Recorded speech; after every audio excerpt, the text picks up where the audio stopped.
वो कभी भी पतित नहीं रहता है। बुद्ध कहते हैं कि हे परिवर्जकों, श्रेष्ठ जीवन के लिए जीवन के मापदंड होने चाहिए।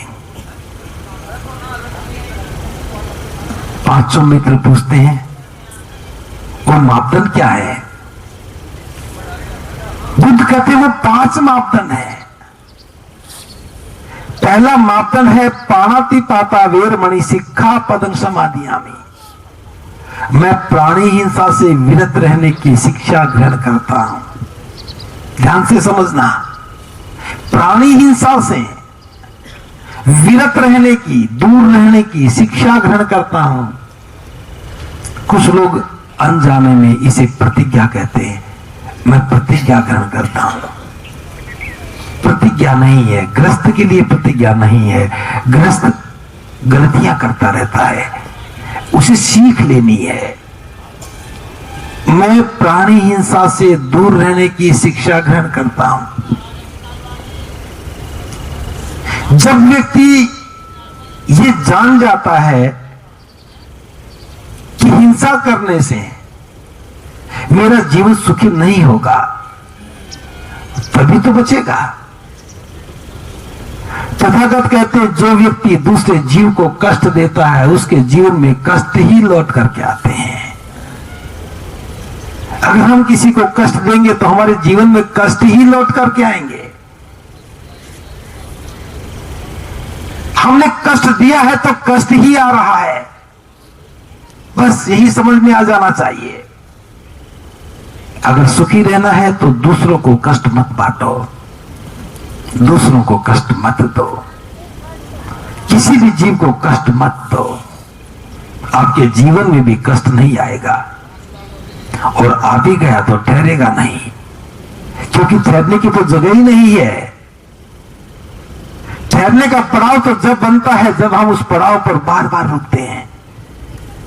जब आप किसी को बार बार कष्ट देंगे तो आपके जीवन में तो कष्ट का आरामगाह बन जाएगा। कष्ट आएगा और ठहर ही जाएगा। जब हम कष्ट को छूते ही नहीं है तो कष्ट पास से गुजर जाएगा, आपको रत्ती भर भी तकलीफ नहीं होगी।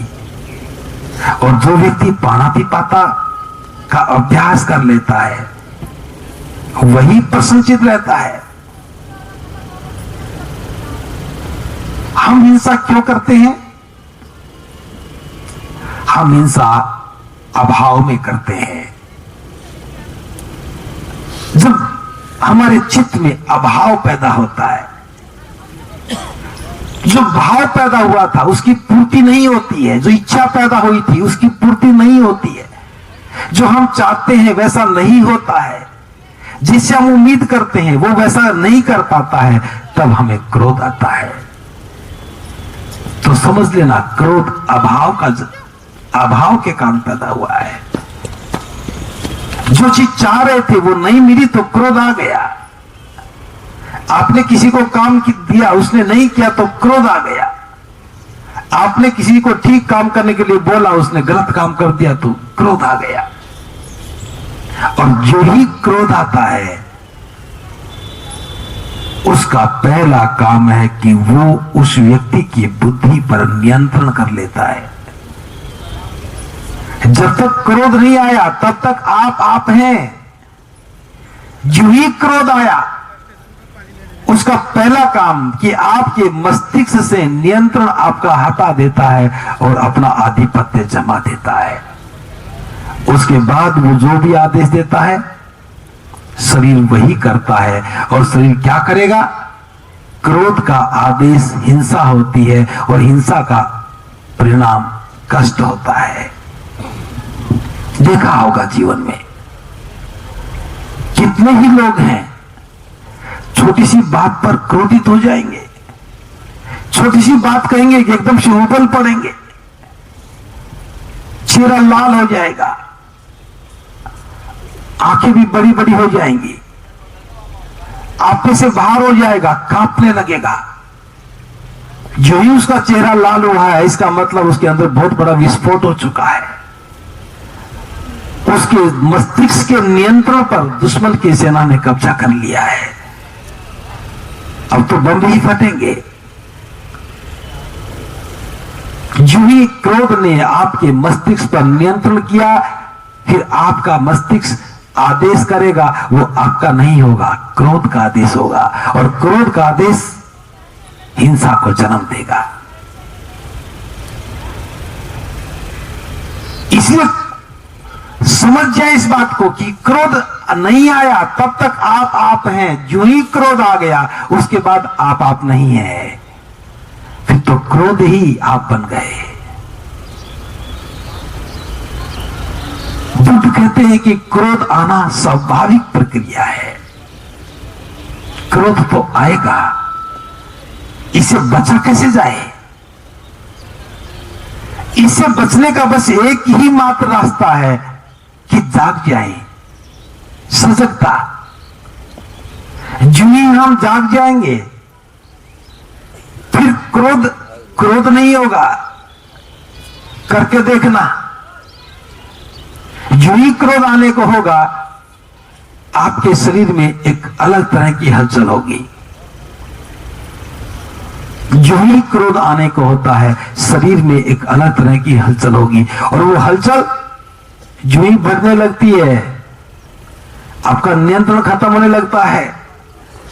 उस वक्त तक जागना बहुत जरूरी है। जो ही जाग जाओगे पता लग जाएगा कि मेरे चित्त पर किसी और का नियंत्रण होने वाला है, और जिसका नियंत्रण होने वाला है वो मेरा मित्र नहीं, वो मेरा दुश्मन है, शत्रु है। आपका जाग जाना भर ही उस क्रोध को बाहर कर देगा। भले ही क्रोध के कारण आपका हाथ टूट गया हो, लेकिन जो ही जाग जाओगे हाथ नीचे आ जाएगा, और जब जाग जाओगे आपको लगेगा दुर्घटना होने वाली थी, मैं तो संभल गया। दुर्घटना होने वाली थी, मैं संभल गया। एक बार जाग जाओगे तो जागना भी आ जाएगा।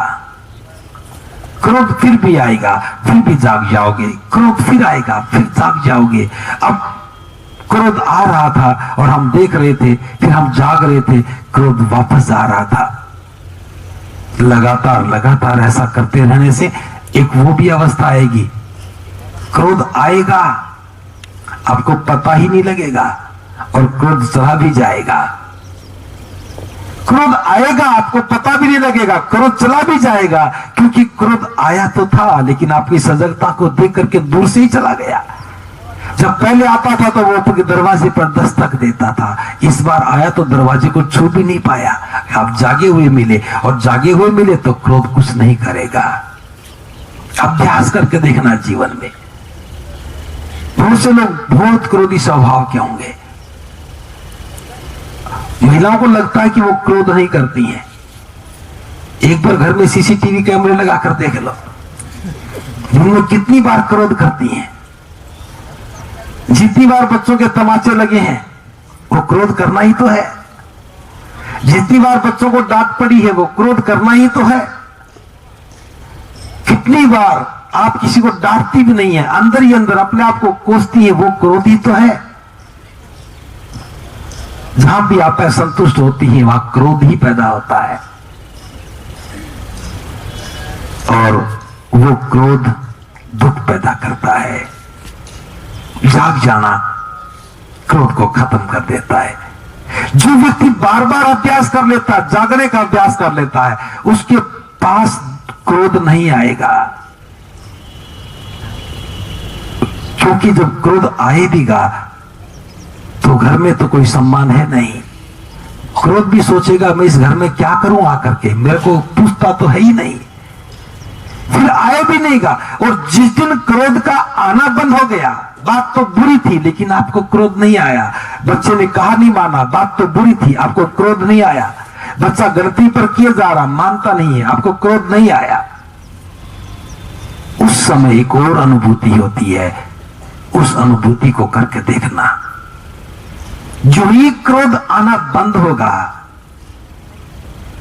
जो घटना क्रोध पैदा करने का कारण बनी थी, अब वही घटना करुणा पैदा करने का कारण बनती है। यह शील का प्रभाव है। जो ही क्रोध आना बंद हो जाएगा, जिस घटना के होते ही आपको क्रोध आता था, अब वही घटना घट रही है। अब चित्त में क्रोध नहीं, चित्त में करुणा पैदा हो गई है। छोटा सा उदाहरण देता हूं, बहुत छोटा सा। महिलाओं के साथ तो बहुत बार होता है, घर में बच्चे के हाथ से कुछ गिलास टूट गया, जो ही गिलास टूटा मम्मी को आहट सुनाई दी, आवाज लगाती क्या हो गया, लगता कि तुम तोड़ दिया होगा। बच्चा सहम जाता है, हाँ मम्मी टूट गया, बस अब तो मम्मी दौड़ करके आएगी, एक तमाचा मुंह पे मारेगी। ये क्रोध के कारण उसका प्रभाव है। पहली बार जब क्रोध पर नियंत्रण नहीं था तो घटना घटी, मुंह पे तमाचा लगा, बच्चा भी रोएगा, फिर मां को भी दुख होगा, घर के सभी लोग कहेंगे कि क्या कर दिया, छोटी सी बात थी। वो महिला सजग हो गई, जाग गई, क्रोध को देखना शुरू कर दिया, क्रोध नियंत्रण में आ गया। घटना आज भी वही घटी है। बच्चे के हाथ से गिलास गिरा भी है, टूट भी गया है, उस मां को सुनाई भी दिया, पूछती कि बेटे क्या हो गया, मम्मी जी गिलास टूट गया। दौड़ करके आती, बेटे तुझे चोट तो नहीं लगी? नहीं मम्मी नहीं लगी। चलो कोई बात नहीं, गिलास तो और आ जाएगा, अच्छा है कि तुझे चोट नहीं लगी। जो ही उस महिला ने यह कहा कि अच्छा हुआ कि तुझे चोट नहीं लगी, गिलास तो और भी आ जाएगा, ये शब्द, उन शब्दों में करुणा होगी, और वो करुणा आपके व्यक्तित्व का एक अलग ही प्रभाव देगी। जो ही आपने जागने का अभ्यास किया, आपके चित्त में करुणा की उत्पत्ति हो गई, और करुणा की उत्पत्ति हो गई, एक बार करुणा ने आकर के अपना घर बना लिया, कोई वजह नहीं कि आपको क्रोध आ भी जाए। खाली पड़ी जगह पे क्रोध आता है, जहां करुणा बैठी वहां तक क्रोध की संभावना ही नहीं है। इसीलिए मैंने कहा कि अभ्यास करो, शील को आचरण में उतारने का अभ्यास करो। हम कितने लोगों से रोज मिलते हैं, बहुत लोगों से मिलते हैं। कुछ लोग तो अंगीठी के अंगारे की तरह से धड़कते रहते हैं, हाथ नहीं लगाओगे तब भी जल जाओगे, हाथ नहीं लगाओगे तब भी जल जाओगे, और जब भी पूछो अंगारे ही बरसते हैं, अंगारे ही बरसते हैं। कुछ तो कहेंगे कुछ भी हो जाए, मेरी सबसे बड़ी कमजोरी, मुझे पता मेरे अंदर कमजोरी है कि मुझे गुस्सा बहुत आता है, और एक बार गुस्सा आ जाए तो मैं किसी की सुनता ही नहीं हूं। और बड़े गर्व से कहेगा, फक्र से कहेगा कि मैं जानता हूं मेरी बहुत बड़ी कमजोरी है, एक बार क्रोध आ जाए तो मैं किसी की सुनता नहीं हूं। अरे सुनेगा कैसे, तुझ पर तो अपना नियंत्रण ही नहीं है। क्रोध आया, जब तक तो तुम थे, और जो ही क्रोध आ गया फिर तुम कहां रह गए। अब उन आदमी को कौन समझाए, अगर वो यहां आ जाए तो समझ में आ जाए, क्रोध आने के बाद तो तुम ही नहीं हो, फिर तो किसी और का ही नियंत्रण हो जाता है। और जिस व्यक्ति के चित्त पर किसी और का नियंत्रण हो, वो व्यक्ति कहां रहता है। प्राणी हिंसा से बचना है तो करुणा का सहारा लेना ही पड़ेगा, और करुणा रेडीमेड नहीं है, बाजार में नहीं मिलती है। जिस प्रकार से अभाव में क्रोध पैदा हुआ था, अब वो अभाव की जगह भाव पैदा हो गया, अभाव खत्म होकर के करुणा ने वहां जगह ले ली। अब नहीं भी हो रहा है तब भी कहें चलो कोई बात नहीं, आज नहीं हुआ तो कल हो जाएगा। बहुत से लोगों के जीवन में बीतता है, किसी का बच्चा फेल हो जाए, पिता को उम्मीद थी कि बेटा बहुत बढ़िया नंबर लेके पास होगा, वो फेल हो जाएगा। अब बच्चा तो फेल हो गया सो हो गया। पिता को पता लगा तो वो क्रोध में लाल हुआ बैठा है, और बच्चे को पता है घर जाऊंगा तो मार भी पड़ेगी, और बच्चे गलत कदम उठा लेते हैं, कोई सुसाइड भी कर लेता है, कोई घर छोड़ के भाग जाता है। क्रोध का ही परिणाम है, दुख ज्यादा मात्रा में आ गया। अगर वहां क्रोध की जगह करुणा होती तो पिता भी कहता बेटे कोई बात नहीं, इस बार जरूर कोई तुमसे गलती हो गई होगी, लापरवाही रह गई होगी, इस बार उसको दूर कर लेना। फेल पास तो होते ही रहते हैं, क्या वो दुर्घटना घटने की संभावना बनती? शील का प्रभाव है। आपके चित्त में करुणा का नियंत्रण होना चाहिए, क्रोध का नहीं। पहला शील समझ में आ गया।